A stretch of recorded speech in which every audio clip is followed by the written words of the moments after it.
नमस्कार। जय हिंद दोस्तों। आज हम लोग एक टॉपिक पंचवर्षीय योजना के बारे में डिस्कस करेंगे। इसका एक क्वेश्चन करेंगे एवं आगे के स्लाइड में हम इसके डिस्कस के बारे में जानेंगे। तो चलिए शुरुआत करते हैं। इसका क्वेश्चन है, भारत की प्रथम पंचवर्षीय योजना किस मॉडल पर आधारित थी? ऑप्शन ए है TC Mahalanobis model, option B Harrod Domar model, option C Pranab Mukherjee model, option D Indira Gandhi model. तो इसका जो सही आंसर है, उत्तर है, वो ऑप्शन डी होगा, हेयर डोमर मॉडल। तो चलिए अभी हम इसके बारे में, पंचवर्षीय योजना के बारे में आगे डिस्कस करते हैं। पंचवर्षीय योजना, तो हम सबसे पहले इसका परिचय और इतिहास के बारे में जानेंगे। इसकी शुरुआत भारत में 1951 ईस्वी में हुई थी। विश्व में इसकी शुरुआत वर्ष 1928 में रूस के एक व्यक्ति जोसेफ स्टालिन ने सोवियत संघ रूस में की थी। इसमें अगले 5 वर्ष के लिए आमदनी और खर्च का योजना तैयार किया जाता है। इसे योजना आयोग या नीति आयोग द्वारा तैयार और विनियमित किया जाता है। वर्ष 2017 ईस्वी में इसे सरकार द्वारा समाप्त कर दिया गया था। अब हम जानेंगे प्रथम पंचवर्षीय योजना, जो 1951 ईस्वी से 1956 ईस्वी तक चला था। भारत के प्रथम प्रधानमंत्री जवाहरलाल नेहरू के समय इसे प्रस्तुत किया गया था। इस पंचवर्षीय योजना पर कृषि पर जोर दिया गया था। इस पंचवर्षीय योजना पर भाखड़ा नांगल बांध के लिए भारी राशि आवंटित की गई थी एवं यह पंचवर्षीय योजना हेरोल्ड डोमर मॉडल पर आधारित। दूसरी पंचवर्षीय योजना 1956 से 1961 ईस्वी तक। इसमें तीव्र औद्योगिकरण और सार्वजनिक क्षेत्र पर बल दिया गया था। यह योजना टीसी महालनोबिस मॉडल पर आधारित थी। इस पंचवर्षीय योजना में भिलाई, दुर्गापुर, राउरकेला जैसे हाइड्रो इलेक्ट्रिक पावर प्रोजेक्ट की शुरुआत क्रमशः रूस, ब्रिटेन और जर्मनी के सहयोग से किया गया। अब हम चलते हैं तीसरी पंचवर्षीय योजना के कुछ महत्वपूर्ण बिंदु की ओर, जो 1961 से 1966 ईस्वी तक चली थी। इसमें कृषि और गेहूं के उत्पादन पर जोर दिया गया है। इस पंचवर्षीय योजना में पंचायत चुनाव की शुरुआत की गई। 1966 ईस्वी में रुपए का पहली बार अवमूल्यन किया गया।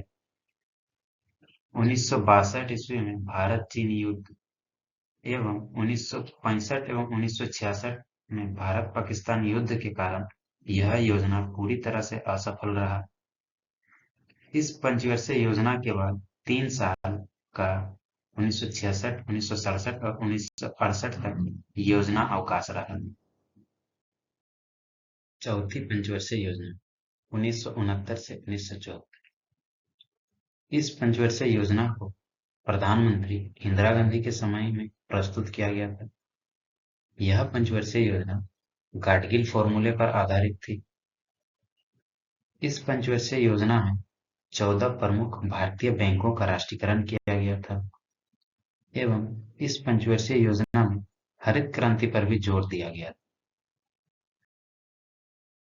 पांचवी पंचवर्षीय योजना 1974 ईस्वी से 1978 ईस्वी तक। इस पंचवर्षीय योजना के कुछ मुख्य बिंदु हैं। इस योजना पर गरीबी उन्मूलन पर जोर दिया गया था। भारतीय राष्ट्रीय राजमार्ग प्रणाली की शुरुआत की गई थी। इस योजना में न्यूनतम आवश्यकता कार्यक्रम एमएनपी की शुरुआत दुर्गा प्रसाद धर ने की थी एवं 1978 की नवनिर्वाचित सरकार मोरारजी देसाई ने इस योजना को खारिज कर दिया एवं इसके बाद 3 साल के लिए रोलिंग प्लान 1978 से 1980 तक पेश किया गया है। फिर बाद में चलकर 1980 में भारतीय राष्ट्रीय कांग्रेस की सरकार फिर से बनी और उसने इस योजना को खारिज कर दिया और एक नई छठी योजना बनी। छठी पंचवर्षीय योजना 1980 से 1985 तक। इसमें आर्थिक उदारीकरण की शुरुआत की गई एवं जनसंख्या वृद्धि को नियंत्रित करने के लिए परिवार नियोजन कार्यक्रम की शुरुआत की गई। इसी पंचवर्षीय योजना में ही नाबार्ड की स्थापना शिवरमन समिति की सिफारिश पर की गई। 7वीं पंचवर्षीय योजना 1985 से 1990 तक। इसे राजीव गांधी के कार्यकाल में प्रस्तुत किया गया था। 8वीं वार्षिक योजना 1990 से 92 ईस्वी। 7वीं पंचवर्षीय योजना के बाद 2 साल के लिए वार्षिक योजना लाया गया। इसमें पीवी नरसिम्हा राव के नेतृत्व में अर्थव्यवस्था की समस्या से निपटने के लिए भारत में उदारीकरण, लिबरलाइजेशन, निजीकरण, प्राइवेटाइजेशन एवं वैश्वीकरण की शुरुआत की। 8वीं पंचवर्षीय योजना 1992 ईस्वी से 97 ईस्वी तक। इस पंचवर्षीय योजना में भारत 1 जनवरी 1995 को WTO विश्व व्यापार संगठन का सदस्य बना। इस पंचवर्षीय योजना में उद्योगों के आधुनिकीकरण को बढ़ावा दिया गया। तो अब देखेंगे 9वीं पंचवर्षीय योजना और 10वीं पंचवर्षीय योजना।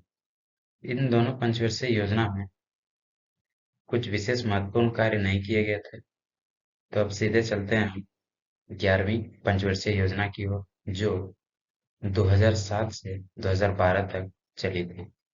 इसमें 2009 में शिक्षा का अधिकार अधिनियम प्रस्तुत हुआ, जो 1 अप्रैल 2010 में लागू। इसमें 6 से 14 वर्ष की आयु के बच्चों के लिए शिक्षा निःशुल्क और अनिवार्य किया गया। इस पंचवर्षीय योजना की रूपरेखा सी रंगराजन ने तैयार किया था। 12वीं पंचवर्षीय योजना 2012 से 17। इस पंचवर्षीय योजना के बाद पंचवर्षीय योजना को सरकार द्वारा समाप्त कर दिया गया। तो इस तरह हमने सभी पंचवर्षीय योजना के महत्वपूर्ण विषय के बारे में चर्चा की है और सारी जानकारी और सारी महत्वपूर्ण जानकारी प्राप्त की है, जो परीक्षा की दृष्टि से महत्वपूर्ण थे। धन्यवाद।